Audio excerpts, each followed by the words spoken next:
ఆదికాండం 48వ అధ్యాయం.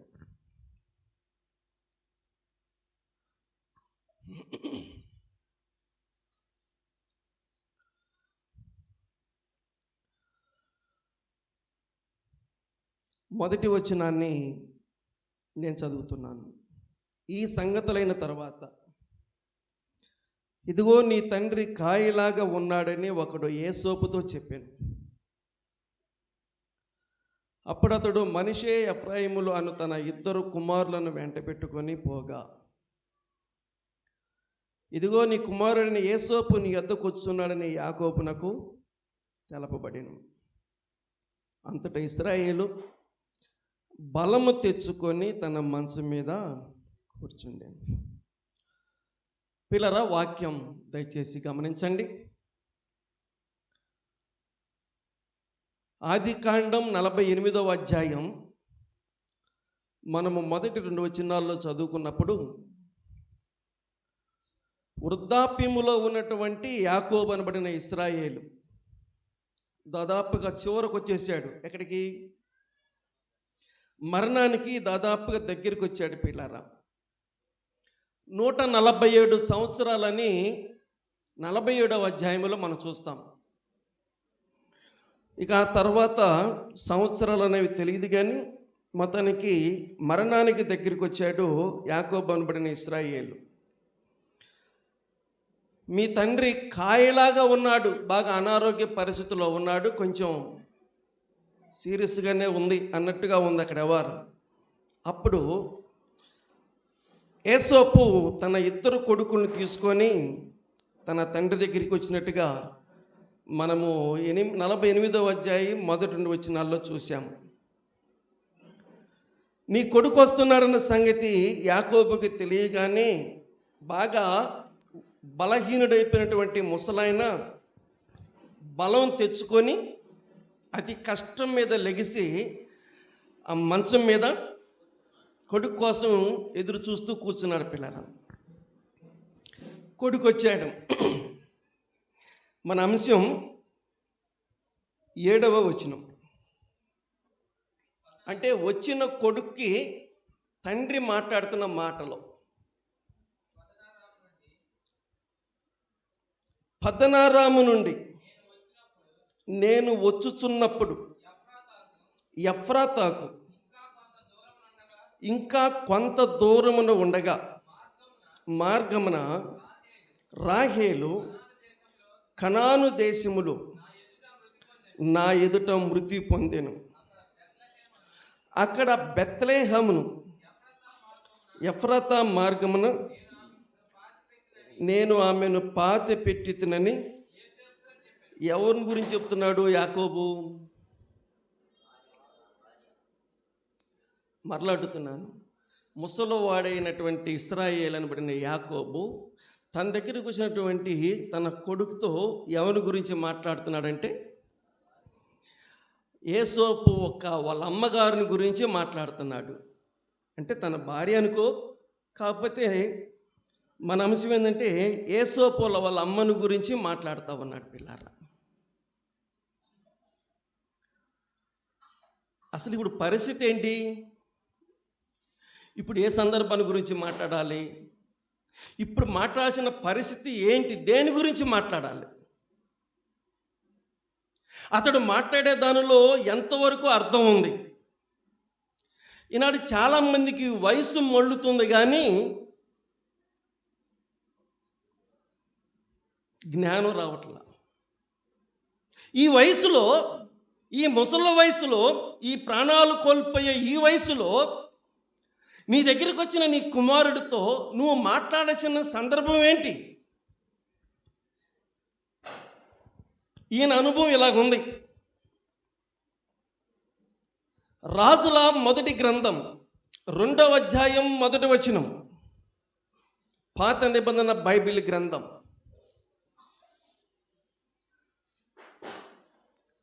పాత నిబంధన బైబిల్ గ్రంథం పేజీ నెంబరు 279. పాత నిబంధన రాజుల మొదటి గ్రంథం 2వ అధ్యాయం 1వ వచనం. దావీదునకు ఎవరిలాగా? యాకోబులాగా. అంతే. దావీదునకు మరణకాలము సమీపించగా అతడు తన కుమారుడైన సొలొమోనుకు, ఇక్కడ కూడా యాకోబు కుమారుడైన యోసేపు, అక్కడ కూడా దావీదు కుమారుడైన సొలొమోను. ఇక్కడ యాకోబుకి కొడుకులు ఉన్నారు, అక్కడ దావీదుకి కొడుకులు ఉన్నారు. కానీ తన కుమారుడైన సొలొమోను, తన కుమారుడైన యోసేపు. చదువుదాం. మార్గమున నేను వెళుతున్నాను కాబట్టి ధైర్యం తెచ్చుకో, నిబ్బరము కలిగి. చాలండి, మన అంశం మీరిపోతున్నాం కాబట్టి వదిలేస్తున్నాను నేను. దేవుడు అనే ప్రస్తావన ఎత్తి ఈ చివరి దినాలలో దేవుని గురించిన సంగతులు తన కొడుక్కి తెలియపరిచిన వాడు దావీదు. ఎప్పుడో చనిపోయినటువంటి వాళ్ళ అమ్మను గురించిన ప్రస్తావన ఎత్తి మాట్లాడుతున్నవాడు యాకోబు. ఇంతకీ రెండిట్లో మనం ఎక్కడున్నాము? దావీదులో ఉన్నావా, యాకోబులో ఉన్నావా? దావీదులాగా మాట్లాడుతున్నావా, ఇశ్రాయేలులాగా మాట్లాడుతున్నావా? ఏం మాట్లాడాలి? ఏం మాట్లాడి మనం వెళ్ళిపోవాలి? సహోదరులారా, మా సహోదరులారా, పెద్దలారా, వినండి, వాక్యం అర్థం చేసుకోండి. ఒకళ్ళ పెద్దోళ్ళు వయసు పెద్దదయ్యి మతి స్థిమితం కలిగి ఒకళ్ళు ఇలాంటి సందర్భాలు బట్టి ఇలాంటి మాటలు మాట్లాడినా, యవనస్తులు పిల్లలు మాత్రము యేసోపు లాంటి పద్ధతిని పాటించాలని నేను ఈ సందేశాన్ని చెప్పాలని ఆశపడుతున్నాను. ఒకవేళ పెద్ద వయసు కలిగిన వాళ్ళు వయసు మళ్ళీ మతి స్థిమితం కలిగి వాళ్ళు ఏదో వాళ్ళకు తోచిని మాట్లాడుతున్నప్పుడు మన అనుభవాన్ని, మనం దేవునిలో ఉన్న విధానాన్ని, మనం దేవునిలో ఎదుగుతున్నటువంటి ఆ సర్వ సత్యాన్ని మనం దాన్ని గమనించే వారంగా ఉండాలి. నీకు ఒంట్లో బాగాలేదని కబురు చేసావు, నువ్వు అటు ఇటుగా ఉన్నావు అని చెప్పేసి నిన్ను పరామర్శించడానికి బయలుదేరి వచ్చాడు ఎవరు? నీ కుమారుడైనటువంటి యేసోపు. మరి ఆయన దగ్గర నువ్వు ఎత్తాల్సిన ప్రస్తావన ఏంది? పద్దనారాము నుంచి నేను వస్తూ ఉండగా ఎఫ్రాతా కొంచెం దూరంలో రాహేలు అనగా మీ అమ్మగారు ఏమయ్యారు? చనిపోయారు. రండి కొన్ని విషయాలు పరిశీలన చేద్దాం. ఇప్పుడు రాహేలు చనిపోయే సమయానికి యేసోపు సుమారుగా, కరెక్ట్గా కాకపోయినా ఎంత లేదైనా ఏ వయసులో ఉండి ఉంటాడు? ప్రశ్న.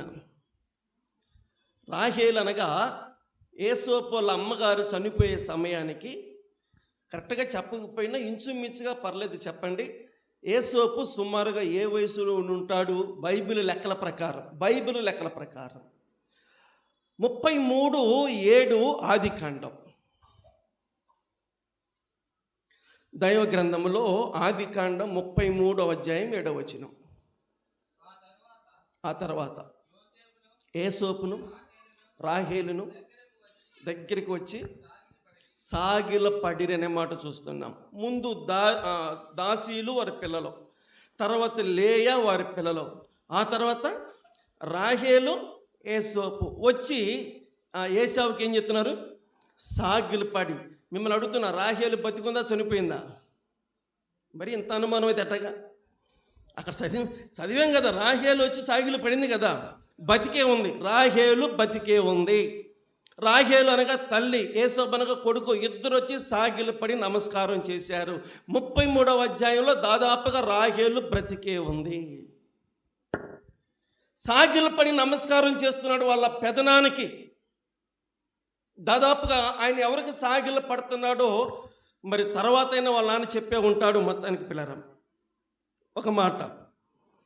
ఇప్పుడు రెండో చదువుతాం. అదేంటంటే ఆదికాండం 34వ అధ్యాయం 4వ వచనం. ఈ చిన్నదాన్ని చాలండి. ఇంతకీ ఎవరి పెండ్లి గురించి మాట్లాడుతున్నాం ఏమో తెలీదు. 34వ అధ్యాయం ఎంత తేలిగ్గా చెప్పలేకపోతే ఎట్టగా? దీనా, యాకోబు కూతురైనటువంటి దీనా పెళ్లిని గురించి మాట్లాడుతూ ఉన్నారు. కాబట్టి ఇక్కడ దీనా 34వ అధ్యాయం ఆమె పెళ్లి ప్రస్తావన వస్తూ ఉంది పిల్లరా. ఇప్పుడు దీనా దాదాపుగా ఏ వయసుకు వచ్చింది? ఆమె ఇప్పుడు పెళ్లి చేసుకోబోతుంది. అయ్యిందో తర్వాత విషయాన్ని పడేయండి. కాబట్టి పెళ్లి ప్రస్తావన తీసుకొచ్చారు. అంటే దాదాపుగా చిన్నది కాదు, ఎవరు? దీనా పెళ్లి ఈడికి వచ్చినంత వయసు ఉంది పిల్లరా. అంటే దీనాకి పెళ్లి ఈడు వచ్చిందంటే యేసోపుకు సుమారుగా ఎంత వయసు వచ్చి ఉంటుందో?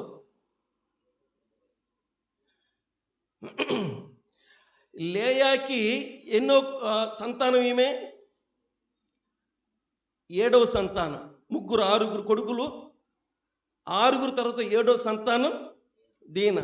దీనా పుట్టిన తర్వాత రాహేలు యేసోపుని కనెను. వినాలి, అంటే అటు దీనాకి ఇటు యేసోపుకి కొంచెం ఎంత లేదైనా దగ్గరగా ఉంటుంది. లేయా దీనాని కనింది. దీనా కన్న తర్వాత రాహేలు యేసోపుని కనింది పిల్లారా. కొంచెం అంటే దీనాకి పెండ్లీడికి వచ్చిందంటే ఈయనకి పెండ్లీడికి రాకపోయినా ఆ స్థాయికి వచ్చి ఉంటాడు. ఎవరు? యేసోపు. ఇది 34వ అధ్యాయం ఆదికాండం. ఇప్పుడు ఆదికాండం 34:25. ఆదికాండం 34:25. 3వ దినమున బాధపడుచుండగా యాకోబు కుమారులు ఇద్దరు, అనగా దీనా సహోదరులైన షిమ్యోన్, లేవి చాలు కత్తులు పట్టుకొని బయలుదేరారు. ఎవరు? షిమ్యోను, లేవి. అంటే యేసోపుకి ఏమవుతారు? అనలు అవుతారు పిల్లరా. ఈ 3 సందర్భాలను బట్టి, ఒకటి సాగిలి పడెను, రెండోది దీనా వివాహం వయసు వచ్చింది, మూడోది షిమ్యోను, లేవీలు కత్తులు పట్టుకుని బయలుదేరారు. ఇవన్నిని బట్టి మనం ఆలోచిస్తే యేసోపుకి వాళ్ళ అమ్మ మరణం గురించి అవగాహన ఉన్నట్ట లేనట్ట? ఆ మాట చెప్పండి.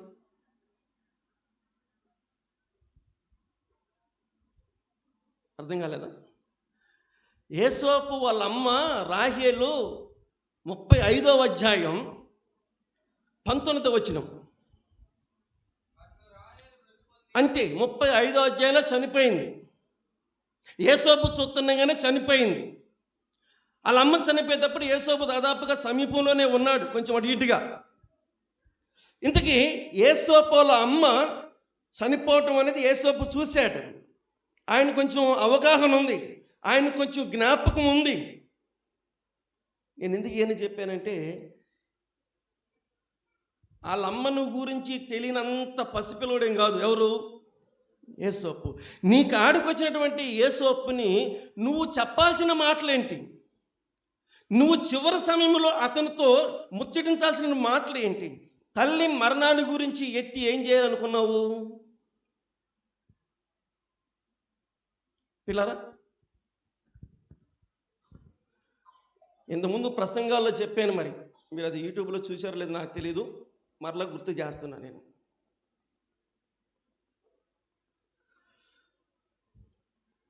నాగమణి పెళ్ళి జరుగుతుంది, అప్పటికి ఇంకా నాకు పెళ్ళి కాలేదు. నాగమణి పెళ్ళి జరుగుతూ ఉంది. సాయంకాలం పెళ్ళి జరగబోతుంది పిల్లరా. ఈలోపు మా నాన్న మైకి పెట్టాడు. ఇంక మైకి పెడితే నేను ఒక్కనే నమ్ముకున్నాను కాబట్టి, ఇంట్లో ఎవరు నమ్మలేదు కాబట్టి ఏ పాటలు పెడతారు?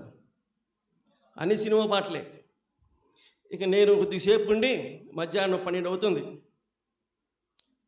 మైక్ ఒకటి తెప్పించుకొని సినిమా పాటలు ఆఫ్ చేసేసి మైక్ తీసుకొని ఇప్పుడు మైక్లో నేను ఈ కోరిలో ఉన్న వాళ్ళకి పాటలు వినిపిస్తున్నా. ఏ పాటలు? ప్రభుయేసు ప్రార్థనే బహుమంచి పునదని పాట పాడుతున్నా.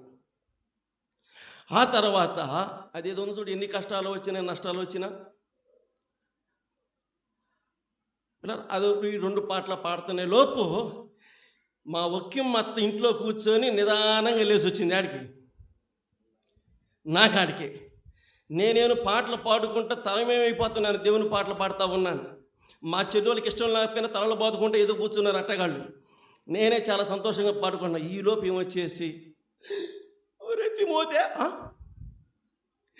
మెమ్ముంటే ఎంత బాగుంటే అంటే నేను పాట పాడతాం ఆపేసి నేను మొదలుపెట్టా. ఏంటది? ఏడవటం. ఇంతకీ వచ్చి ఏం చేసింది? నవ్వుకొని పాటలు పాడుకునేవాడిని నన్ను ఏడిపించింది. నేను ఏడుతుంటే వీళ్ళిద్దరేం చేస్తున్నారు? వీళ్ళు ఒకళ్ళు పడుకుని ఏడుచుకున్నాం. వీళ్ళు ఇక మేము మొత్తం కలిసి ఇంట్లో ఏడుచుకుంటూ కూర్చున్నాం. ఈ పెద్దమ్మ చేసిన పని ఘనకార్యం చూడండి ఎలాగుందో.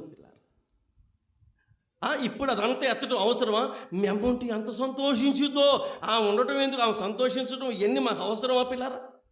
అంటే చాలామంది ఇలాగే ఏమందాం వెళ్ళినాయి, మతిపోయింది అనుకుందాం. పిల్లలకి మతి లేదు. శుభ్రంగా సంతోషిస్తూ నవ్వుకుంటుంటే ఏడిపిస్తారు వచ్చి.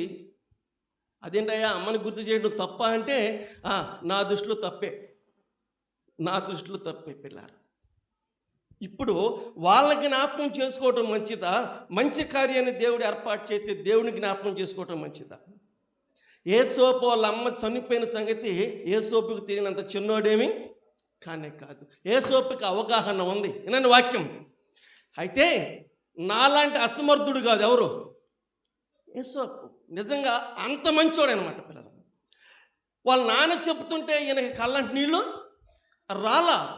వాళ్ళ నాన్న చెబుతుంటే కనీసం ఆ మాటలో ఎన్ని తీసుకున్నాడు అంటే కనీసం ఒక్క మాట కూడా అతడు తీసుకొని కళ్ళని నీళ్లు తెచ్చుకొని వాళ్ళిద్దరు కొడుకుని దగ్గర పెట్టుకొని మా అమ్మని గురించి చెప్తున్నాడు, మీ నాయనమ్మ గురించి చెప్తున్నాడు అని వాళ్ళకి చెప్పి వాళ్ళని ఏడిపించాడంటే అట్లా ఉండండి, అలా ఎదగండి. పెద్దోళ్ళు మతి సిమితం కోరి కొన్ని మాటలు మాట్లాడుతున్నా పిల్లరా ఆలోచన చేయండి.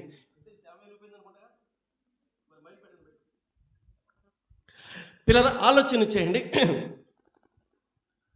వాళ్ళు కొంచెం మతిస్థిమితం కలిగి మాట్లాడినా మన అనుభవాన్ని అక్కడ ఉపయోగించాలి. నాలాంటి పనికిమాల అనుభవం కాదు. ఎవరిలాంటి అనుభవం? యేసోపు లాంటి అనుభవం పిల్లారా. వాళ్ళ నాన్న చెప్పుకుంటూ పోతుంటే కనీసం ఒక్క మాట కూడా ఆ విషయాన్ని తీసుకున్నట్టుగా మనకు అక్కడ ఏమి ఆధారం కనిపించట్లేదు. అంశం బాగా అర్థం చేసుకోండి పిల్లారా. చచ్చిపోయిన వాళ్ళ అమ్మ కాదు, బతికి ఉన్న వాళ్ళ నాన్న గురించి కూడా లెక్కలోకి తీసుకోవాలి అతడు. చచ్చిపోయిన వాళ్ళ అమ్మ కాదు, బతికి ఉన్న వాళ్ళ నాన్న గురించి కూడా అతడు లెక్కలోకి తీసుకోలేదు. అంతే. విశ్వాసం అంటే, నమ్మటం అంటే, ప్రభువుగా బిడ్డగా జీవించడం అంటే తమాషా కాదు. ఇందులో ఉన్న గొప్ప సంగతులు తెలుసుకోవడం ముఖ్యం పిల్లారా. చేతుల్లో బైబిల్ కాదు, మెడలో సిలువు కాదు, ఇంట్లో క్యాలెండర్ కాదు. బతుకులో దేవుణ్ణి చూపించాలి, బతుకులో దేవుణ్ణి చూపించాలి పిల్లరా. కనబడిన వాళ్ళ అమ్మ సంగతి పక్కన పెట్టండి, కనబడుతున్న వాళ్ళ నాన్న కూడా ఈ విషయంలో పక్కనే పెట్టాడు అంటానికి బైబిల్లో ఉన్న ఆధారాలు చూపించి నేను ప్రార్థన చేస్తాను. రండి, దేవుని యొక్క వాక్యం ఏమని సెలవిస్తుంది అంటే ఆదికాండం 45వ అధ్యాయం. ఆ అధ్యాయానికి చివరి వచనం చదవండి. ఆదికాండం 45వ అధ్యాయం, ఆ అధ్యాయానికి చివరి వచనం అంటే ఎంత? 28 చదువు. అప్పుడు ఇశ్రాయేలు ఇంతే చాలు, నా కుమారుడైన యేసోపు. అయితే ఏం చేస్తావు? కొడుకు బతుకున్నాడు, ఏం చేస్తావు? నేను చావుకు మునుపు నేను వెళ్ళి అతన్ని ఏం చేస్తాను? నేను చూచేదను. వినాలి వాక్యం. అంటే ఇంతకాలం ఏమనుకున్నాడు? చనిపోయాడు అనుకున్నాడు, లేడు అనుకున్నాడు. ఇప్పుడేం తెలిసింది? ఉన్నాడు, బ్రతికే ఉన్నాడు, సజీవుడిగా ఉన్నాడు అని కొన్ని ఆధారాలు పంపించాడు. ఇంతే చాలు, నా కొడుకైన యేసోపు బతికున్నాడు. నేనేం చేస్తాను? మరలా నేనేం చేస్తాను? చదువు బాబు. నేను ఇంకొక గంట కూడా ఆలోచించాను. నేను చావుకు మునుపు వెళ్ళి అతన్ని చూసేదను అనే మాట చెప్తున్నాడు పిల్లరా. ఇది వాళ్ళ నాన్న మాట. అయితే వాళ్ళ కొడుకు మాట విందాం. ఇప్పుడు వాళ్ళ కొడుకు అంటే ఎవరు? యేసోపు. ఇప్పుడు వాళ్ళ కొడుకు మాట వినండి. వాళ్ళ కొడుకు ఏం చెప్తున్నాడు? 45:9 ఆదికాండం 45:9. మీరు త్వరగా నా తండ్రి యొద్దకు వెళ్ళి అతనితో, నీ కుమారుడైన యేసోపు, దేవుడు నన్ను ఐగుప్తు దేశం అంతటికి ప్రభువుగా నియమించాడు. నా యొద్దకు రమ్ము. నా యొద్దకు రమ్ము అన్నాడా? నేను నీ యొద్దకు వస్తానన్నాడా? మరలాడుతున్నా, నా యొద్దకు రా అన్నాడా? నేను నీ యొద్దకు వస్తానన్నాడా? అలాగైతే వాళ్ళ నాన్నే ఉన్నాడు. నా యొద్దకు రా అన్నాడా, నేను నీ యొద్దకు వస్తానన్నాడా? నా యొద్దకు రా అన్నాడా, నేను నీ యొద్దకు వస్తానన్నాడా? ఇక్కడ మనమైతే ఏం చేస్తాం?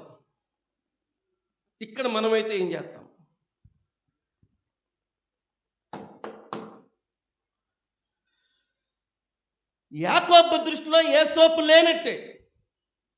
యోసేపు దృష్టిలో యాకోబు ఉన్నాడా లేడా?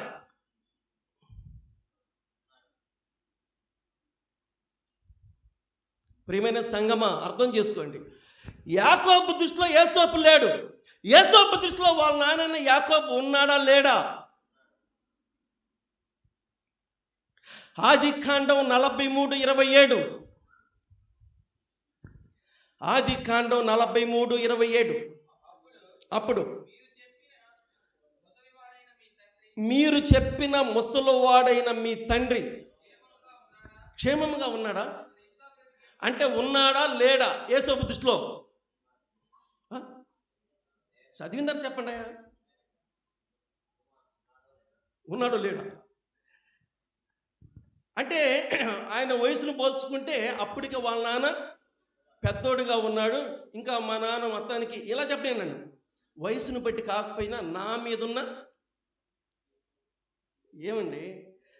సమూయేలు మొదటి గ్రంథం 9వ అధ్యాయం 5వ వచనం అనుకుంటా, చూడండి ఒకసారి గుర్తుకొస్తుంది ఇప్పుడు. సమూయేలు మొదటి గ్రంథం 9వ అధ్యాయం 5వ వచనం. తీయమ్మా, పేజీ నెంబర్ చెప్పు. పాత నిబంధన 229 చదువు.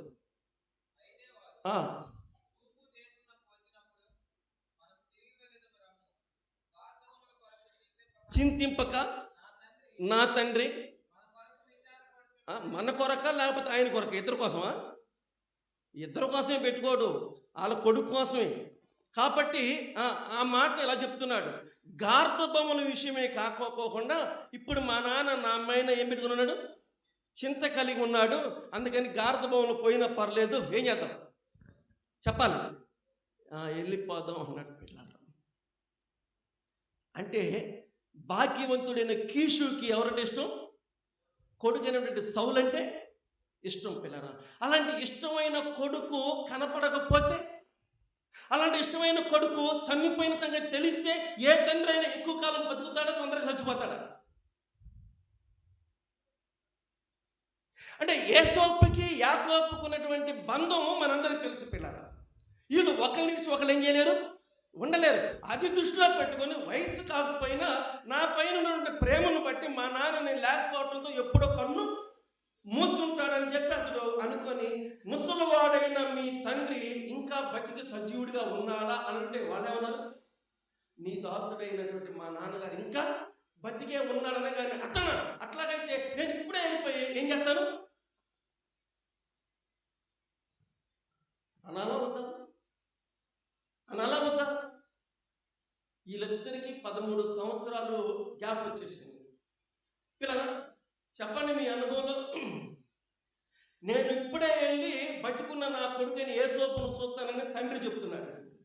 కొడుకు ఏమన్నాడంటే, నువ్వు అక్కడ ఉండొద్దు, నా యొద్దకు రా అంటున్నాడు. నేనంటాను, ఇద్దరిలో వెళ్ళి రావటానికి అసలు ముఖ్యమైనటువంటి ఆధారాలు ఎవరికి ఉన్నాయి? వెళ్ళగలిగిన పరిస్థితులు ఎవరికి ఉన్నాయి? యోసేపు ఒకవేళ పిల్లలు గమనించండి, వాళ్ళ నాన్న దగ్గరికి వెళ్ళాలి అంటే పర్మిషన్ దొరికిద్దా దొరకదా?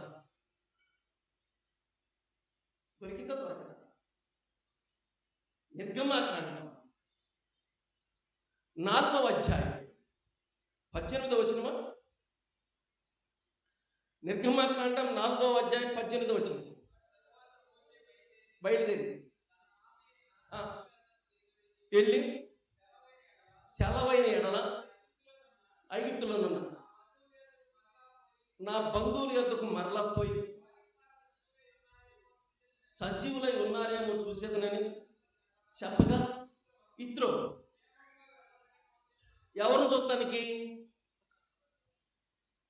మోషే అడుగుతున్నాడు, ఎవరు చూడటానికి? బంధువులు చూడటానికి. మామేమన్నాడు? సంతోషంగా ఇళ్ళయ్యా అన్నాడు. నేనన్నాను, మోషేకి పర్మిషన్ దొరికినట్టుగా యోసేపు కూడా ఫరో దగ్గరికి వెళ్ళి మా నాన్న చూసొస్తానయ్యా అని అంటే ఫరో పర్మిషన్ ఇస్తాడా ఇవ్వడా? మోషే కంటే ఇంకెక్కువ ఎత్తాడు. మోషే ఎక్కువ, యేసోపు ఎక్కువ అంటే యేసోపే ఎక్కువ. పిల్లరా, ఆయనకి పర్మిషన్ ఉంది, ఆయన వెళ్ళగలిగే పరిస్థితి ఉంది. ఆలోచన చేయండి. వాళ్ళ నాన్న ముసలాయన అక్కడి నుంచి వణుకుంటూ వచ్చే లోపు ఈయన వెళ్ళి కూడా రావచ్చు. ఈయన వెళ్ళి రావడానికి అన్ని రకాల అవకాశాలు ఉన్నాయి, కానీ ఆయన రావాలంటే చాలా పరిస్థితులు ఉన్నాయి. కానీ ఎవరి దగ్గరికి వెళ్ళారో మీరు చెప్పండి. నేను ఎంత చెప్పినా ఒకటే సారాంశం. వాళ్ళ నాన్న చనిపోయిన వాళ్ళ అమ్మని గురించి ఎత్తినా అతడికి కనీసం చలనం లేదు. ఇంకా వాళ్ళ నాన్న బతికి ఉన్నాడన్న సంగతి తెలిసినా పరిగెత్తుకుంటూ పోయి చూసిన పరిస్థితి కూడా లేదు. సహోదరులారా, కొంచెం వాక్యం అర్థం చేసుకోండి. మీ ద్వారా సంఘం బాగా డెవలప్ అవ్వాలి, మీ ద్వారా సంఘం మంచి అభివృద్ధి రావాలి. మీలో ఏమైనా అవకతవకలుగా ఉంటే మాత్రం సంఘం దెబ్బతింటుంది. సంఘాన్ని అభివృద్ధి పరచడం మనందరం బాధ్యత. సంఘాన్ని పక్కదారి పట్టించొద్దు. ఎవరి కోసం, మొహమాటాల కోసం సంఘాన్ని అసత్యానికి మాత్రం మలుపు బాకండి. స్వార్థంగా ఉండబాకండి. సంఘములు నిక్కచ్చిగా ఉండండి, నిజాయితీగా ఉండండి, నీతిగా ఉండండి, సత్యానికి కట్టుబడి ఉండండి.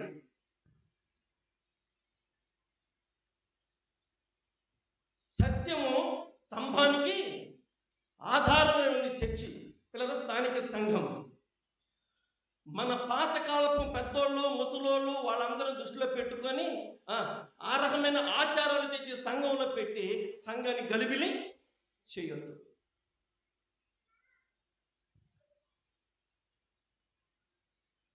నిన్ను బట్టి, నన్ను బట్టి, మనల్ని బట్టి ఇంకా అనేక మందికి సత్యం అంటే ఏంటో విషయం అర్థం కావాలి.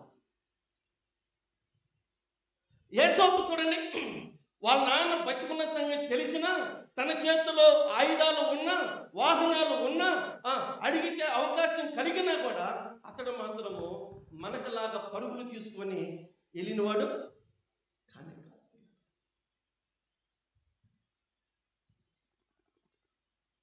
ఎందుకు అనలేదు యేసోపు? ఎందుకు వాళ్ళ నాన్న రప్పించుకుంటున్నాడు? చూసేవాళ్ళకి ఇది ఎంతవరకు న్యాయంగా ఉంటుంది? మీరు చెప్పండి, మీరు చెప్పండి ఒకసారి. అది కాదమ్మా, ఆ పిల్లడు కుర్రోడు, అతనికి బండి ఉంది, అతనికి బైక్ ఉంది, అతనికి కారు ఉంది, గబక్కన ఒక అడుగు వచ్చి వెళ్ళిపోవచ్చు కదా. ఈ ముసలోని రమ్మంటాడు ఏంటి? అసలుకి ఎక్కడ తలకాయ ఉంది? ఎంత మాత్రం పెద్ద ఆస్తి ఉంటే మాత్రం అని లోకం మనల్ని ఏం చేసింది? ఏలెత్తి చూపించింది. లోకానికి మనం నచ్చం, లోకానికి మనం చెల్లం. వాక్య ప్రకారం జీవించే వాళ్ళకి లోకానికి చెల్లరు, కానీ దేవునికి మాత్రం చెల్లుతాం. ఇలా చెప్పనా? దేవునికి చెల్లేవాళ్ళు లోకానికి చెల్లరు, లోకానికి చెల్లేవాళ్ళు దేవునికి చెల్లరు. మనం దేనికి కావాలో మీరు నిర్ణయించుకోండి. లోకం కావాలా, దేవుడు కావాలా?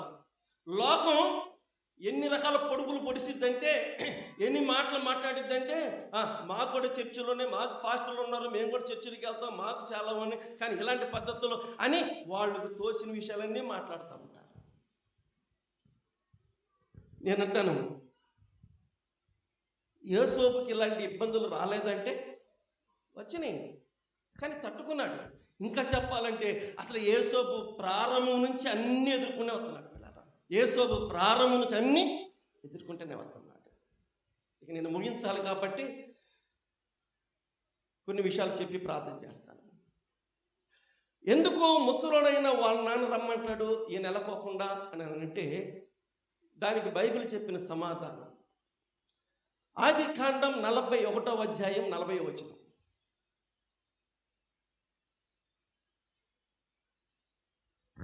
ఆదికాండం 41వ అధ్యాయం 40వ వచనం. విన్నారండి వాక్యం? నా ఇంటికి ఏమవ్వాలి? నువ్వు అధికారివై ఉండాలి. ఇప్పుడు యేసోపు మనకలాగా సామాన్యమైన వ్యక్తి ఏదైనా అధికారం కలిగి ఉన్నాడా? మరి అధికారం కలిగిన వాడు బాధ్యతను నెరవేర్చాలా, బాధ్యతను పక్కన పెట్టి పరుగులు తీయాలా? చూసావా, ఇందాక వచ్చినంత స్పీడ్ ఇప్పుడు లేదు, తగ్గింది మీకు. ఇట్లా ఉంటుంది పరిచర్య అంటే. ఇప్పుడు యేసోపు ఒక బాధ్యత కలిగి ఉన్నాడు. ఏంటి ఆ బాధ్యత అంటే, నువ్వు నా ఇంటి పైన అధికారివై ఉండాలన్నాడు. నేనంటాను ఆ ఇంటి మీద అధికారం రావటం అంటే అది తల్లకిందులుగా తప్పని చేసినా రాదు. ఏ ఇంటి మీద? ఫరో ఇంటి మీద. ఫరో ఇంటి మీద అధికారం అంట. నువ్వు నా ఇంటి పైన అధికారుగా ఉండాలి అన్నాడు. పిల్లరా, అలాంటి అధికారం అనేది యేసోపుకి మరి రావటం అనేది అది దేవుడు అనుగ్రహించిన ధన్యత. అధికారాన్ని కాపాడుకోవాలా, అధికారాన్ని పక్కన పెట్టి నాన్న దగ్గర పరిగెత్తాలా? నాన్న దగ్గరికి పరిగెత్తినట్టుగా అయితే 41 ఆదికాండం 41 మరియు ఫరో చూడుము ఐగుప్తు దేశం అంతటి మీద. ఇందాక ఎక్కడున్నాడు? ఇంటి మీద. ఇప్పుడు ఎక్కడికి వచ్చాడు? అంటే పెరిగిందా తగ్గిందా? పెరిగిందా తగ్గిందా? ఎలా పెరిగింది? ఎలా పెరిగింది? మరలా అడుగుతున్నాను, కింద స్థాయి నుంచి పై స్థాయికి ఎలాగెళ్ళాడు? ఎంత లంచం ఇచ్చి వెళ్ళాడు? ఎంతమంది చేతుల మీద పెట్టి మోసం చేసి వెళ్ళాడు? ఎన్ని పక్కదారు నుంచి వెళ్ళాడు? అంటే అలాగ వెళ్ళే వాళ్ళు ఉన్నారు. కానీ యేసోపు అలాగెళ్ళాడా? అధికారపూర్వకంగా వెళ్ళాడా? ఎలాగెళ్ళాడు? అధికారపూర్వకంగా ఎలాగెళ్ళాడు అని అంటే 25-21 మత్తయి సువార్త. బైబిల్ గ్రంథం మత్తయి రాసిన సువార్త 25వ అధ్యాయం 21వ వచనం.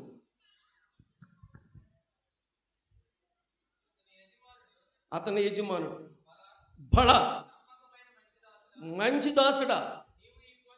అంటే ఏ కొంచెంలో? అదే మరి అదే చెప్తారు తప్ప మీరు ఇంకోటి చెప్పరా బాయ్? ఈ కొంచెం ఏ కొంచెంలో? ఇంటి మీద అధికారం అన్నట్టు చూసావా? ఆ కొంచెంలో ఏం చేశాడు? నమ్మకంగా ఉన్నారు. ఈ కొంచెంలో నమ్మకం ఉన్న తర్వాత ఐగుప్తు అంతటి మీద ఏమొచ్చింది? అధికారం వచ్చింది. అంటే ఈ అధికారం రావడానికి కారణం ఏంటంటే ముందు అతనికి ఒక బాధ్యతను అప్పగిస్తే ఆ బాధ్యతలో నమ్మకంగా ఉన్నాడు. పిల్లారా, ఎన్ని రకాలుగా పిలుపులు వచ్చినా, ఎన్ని రకాలుగా కబుర్లు వచ్చినా, ఎన్ని రకాలుగా ప్రాధాన్యతలు వచ్చినా ఏం చేయలేదు? వెళ్ళలేదు. పిల్లలు వెళ్ళలేదు.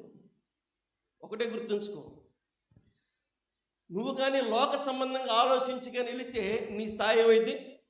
తగ్గిద్ది.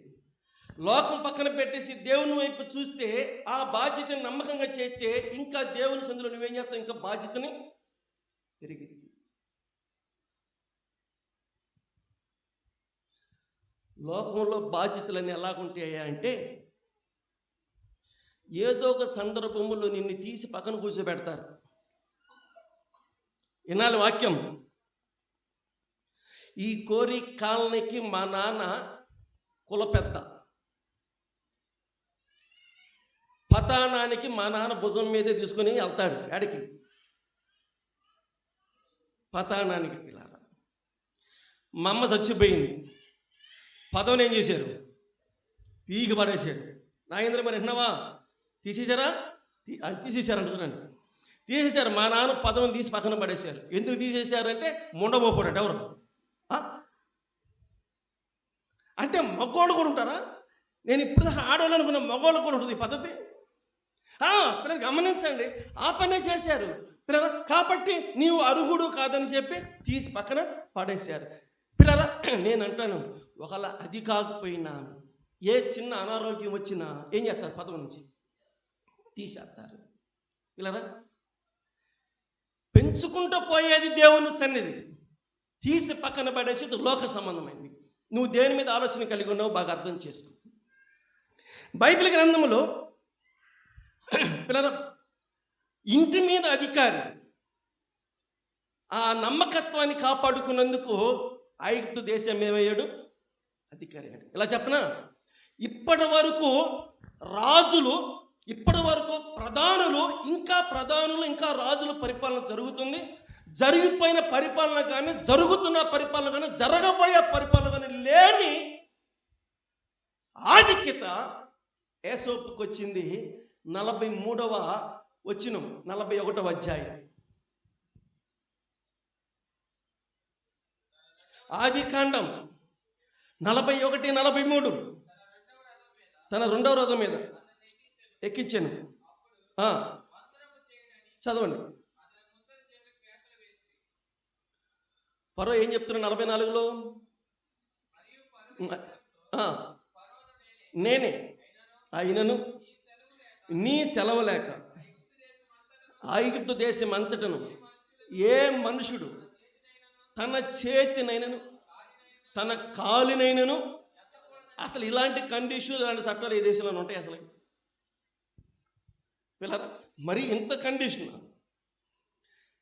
ఫరోను నేనే అయినను నీ సెలవు లేకోకుండా ఐగుప్తు దేశములో చెయ్యి ఎత్తడానికి ఇల్లేదంట, కాలు ఎత్తడానికి ఇల్లేదంట. వినాలి.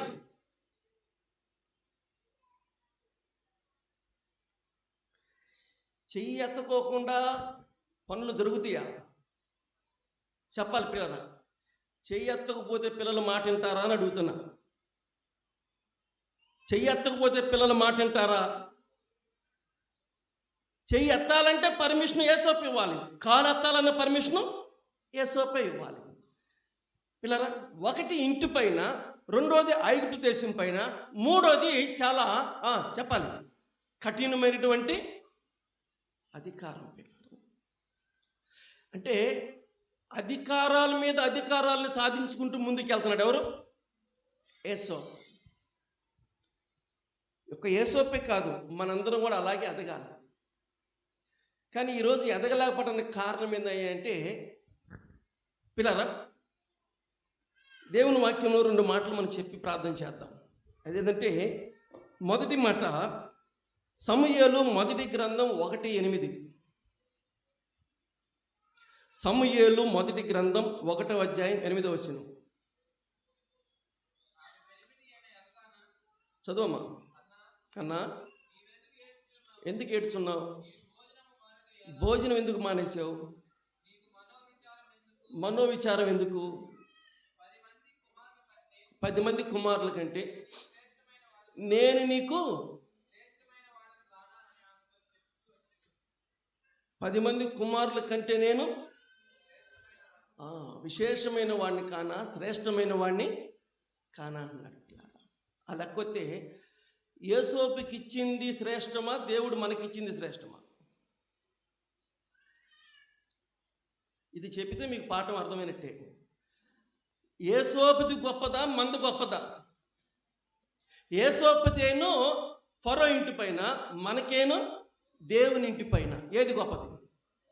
మరి మందే గొప్పది. ఈ మాట చెప్పడం ఎవరైనా పట్టింది. యేసోపు కంటే మనం చాలా శ్రేష్టమైనటువంటి బాధ్యతలు ఉన్నాం పిల్లరా. దేవుని ఇంటి పైన, మనం దేవుని ఇంటి పైన ఉన్నాం. క్రీస్తు పిల్లరా, మరి దేవుడు తన ఇంటి పైన నిన్ను ఒక అధికారిగా, దేవుని ఇంటి పైన నిన్ను ఒక నాయకుడిగా, దేవుని ఇంటి పైన నిన్ను ఒక బాధ్యత కలిగిన వ్యక్తిగా పెడితే ఆ బాధ్యతని నువ్వు సక్రమంగా నెరవేరుస్తున్నావా, పక్కన పెడుతున్నావా? ఇప్పుడు ఎన్నిసార్లు పక్కన పెట్టుంటావు?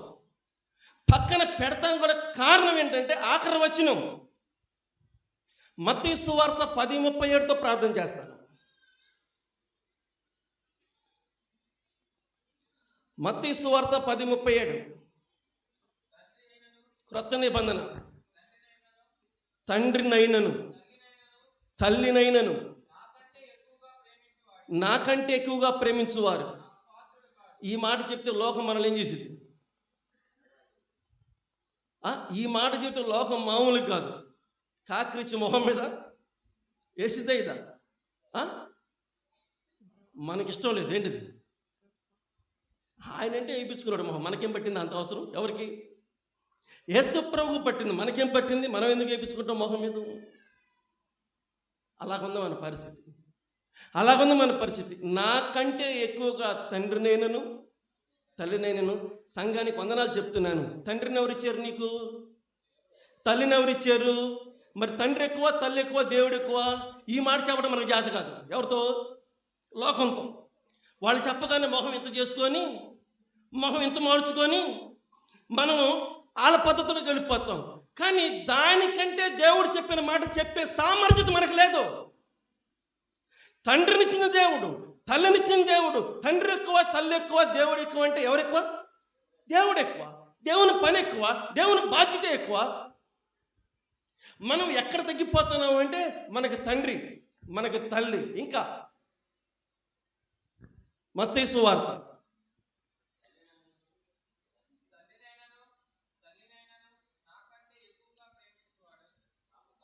అవసరం లేదు. నీ నాయకత్వం అవసరం లేదు, నీ పెత్తనం అవసరం లేదు, నీ నడిపింపు అవసరం లేదు, నీ ఏర్పాట్లు అసలు అవసరమే లేదు. ఎందుకని?